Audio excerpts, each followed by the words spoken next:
I'm about to get ripped off by the Ram dealership, and because I'm expecting it, I've set up hidden cameras for an undercover investigation.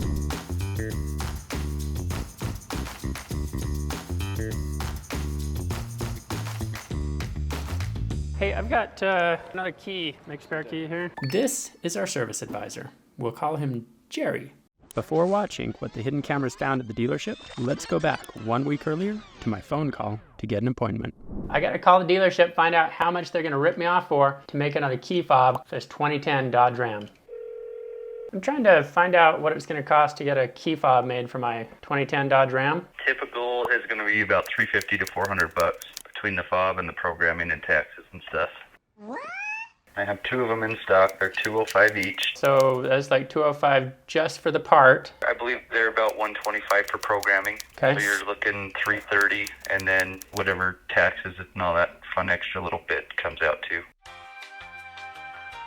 Do I need an appointment for that, or do I just show up? We suggest for the key fob walk-ins if you can get here around 11. How long should I plan to be there? I won't know till you get here. Could be like an hour or two, maybe. It could be even longer than that.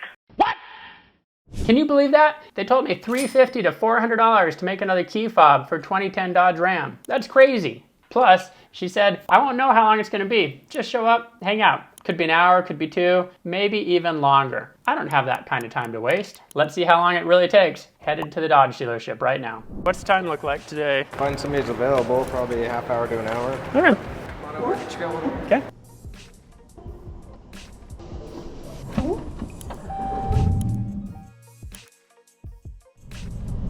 At this point, I don't know if you caught on the dashboard, it was about 12:13, so that was pretty quick. I arrived at 12:04 and just less than 9 minutes later, the technician was pulling the truck. That was pretty good. Meanwhile, Here I am at the Ram dealership waiting for my key fob to be made. What would you do instead of spending a couple hours at the car dealership if you could make another key in about 5 minutes without leaving home?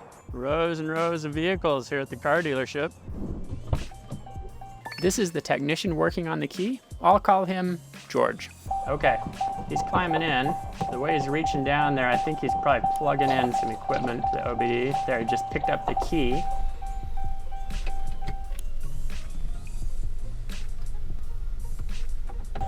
I put a key in the ignition.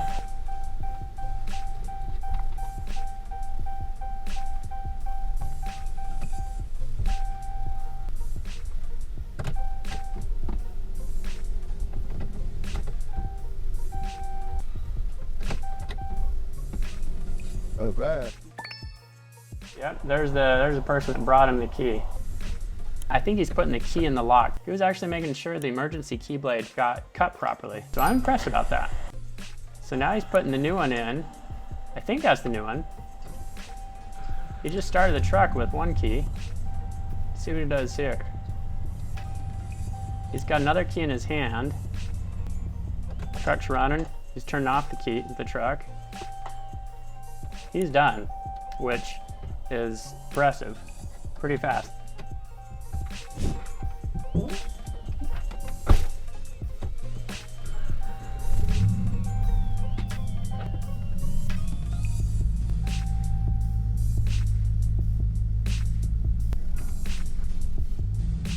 There.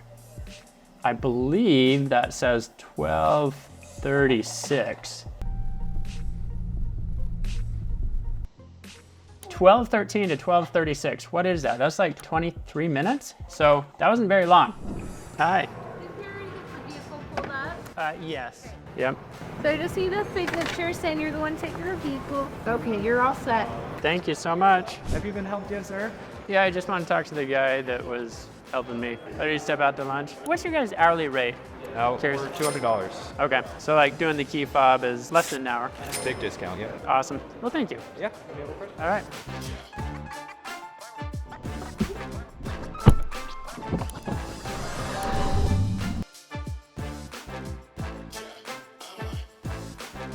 They had the truck for 23 minutes. They programmed the key, they cut the key blade, and then they brought it back out. And so in 45 minutes, I was in and out. And they charged me $125 for their labor charge, compared to the $200 standard labor charge. So it was like $310 plus tax by the time all is said and done. Remember my undercover investigation at the Chevy dealership a few months ago? Here's a quick refresher. Looks like the vehicle got parked for the first 40 minutes. Took all about 4 minutes of programming. And then it did a multi-point inspection, which consisted of refilling the windshield washer fluid. And then the truck sat some more. So how about that? That's what I learned with the undercover footage. A lot of vehicle sitting and waiting. So Ram was about an hour faster than Chevy and didn't charge a full hour of labor. You might wonder, why do you even care about this key blade being cut when you're using this key fob to start the engine? Well, if the fob on your battery dies or the fob on your truck has died, you're going to want this key blade cut so you can unlock the door and get in and solve the problem. That's why Tom's Key Company has our Key by Photo key cutting service. So you snap a photo of your existing key, upload it. Once you've added the Key by Photo key cutting service to your order, your new key will arrive, already fitting your vehicle. Okay, you just saw that I spent about 45 minutes sitting in the car dealership getting the key fob made. So let's see how quick and easy it is to use this key programming device from Tom's Key Company to make a spare key without leaving home. First thing I need to do is get this activated. So I'm gonna hold these buttons down, blue light turns on, enter the code. 1, 2, 3, 1, 1. I'm gonna turn the hazard lights on, fire up the engine with my existing key. Plug the programmer in. Those 3 happy beeps, put the new one into the ignition, turn it 2 clicks to the on or run position, click the button. Took us about 2 minutes. Here's our new key, fire up the engine. Just like that, can you believe how easy that was to make a spare key with the help of Tom's Key Company? I thought the Ram dealership was pretty fair in charging only $125 for their 5 minutes of labor instead of their $200 1-hour labor rate. What do you think? Did they rip me off? I spent an hour of time driving to and from the dealership, plus about 45 minutes in the waiting room, just so they could take a few minutes and make this key fob. Now you can save a couple $100 doing it right at home with the help of Tom's Key Company, not to mention saving a couple hours of time. Now that I've got all these key fobs, I've been wondering, what can they survive? How about a blowtorch? Can these things withstand some heat? Check out the video right here to see just how durable these things are.